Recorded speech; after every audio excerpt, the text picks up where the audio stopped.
Talking business now, the average debt ratio in Sub-Saharan Africa has almost doubled in just a decade, from 30% of gross domestic product at the end of 2013 to almost 60% of GDP by the end of 2022. This increase has also made repaying these debts much costlier. This has led to concerns that these countries might be at high risk of debt default. News Central's Perpetua Fasanmi-Peter was at a stakeholders meeting where the risk of selected African countries, especially Nigeria, was assessed. As of 2022, more than half of the low-income countries in sub-Saharan Africa were assessed by the IMF to be at high risk or already in debt distress. This sparked concern of a looming debt crisis in the region. The region's ratio of interest payments to revenue, a key metric to assess debt servicing capacity and predict the risk of a fiscal crisis, has more than doubled since the early 2010s and is now close to 4 times the ratio in advanced economies. But the head of Nigeria's debt management believes Nigeria's debt remains sustainable.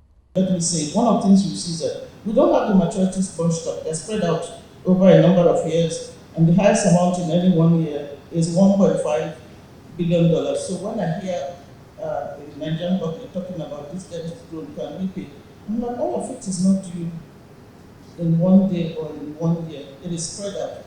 Okay, so that's the external debt. For the domestic debt as well, one of the things we've been able to do is to develop the market to where we actually have 30-year bonds. So our maturities are spread out over several tenors, all the way from 90 days to 30 years.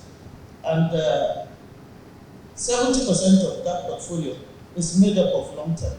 Again, we have limits on maturities for each year. The reason is we don't want too much maturing in 1 year and we begin to panic. Drawing from Ghana's experience, Professor Godfred insisted that countries do not only exist for creditors.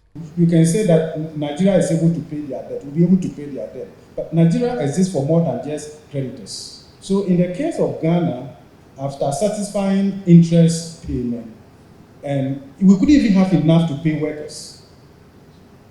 Okay, so if you add compensation of workers and interest payment, that was 110% of the revenue.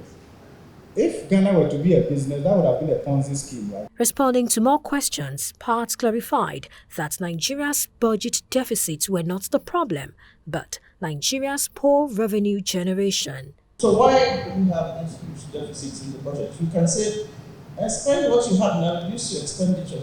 The truth is that if you want to tie your receipts to your expenditure, you may not have money for capital. And then for overheads, which are things like personnel costs, you may not have enough money to cover that. So where's the real issue? It has to do with revenues. So not only have revenues been low, we have actually underperformed relative to the budget. So each year we have our estimate for revenues, which are low already, but we then underperform.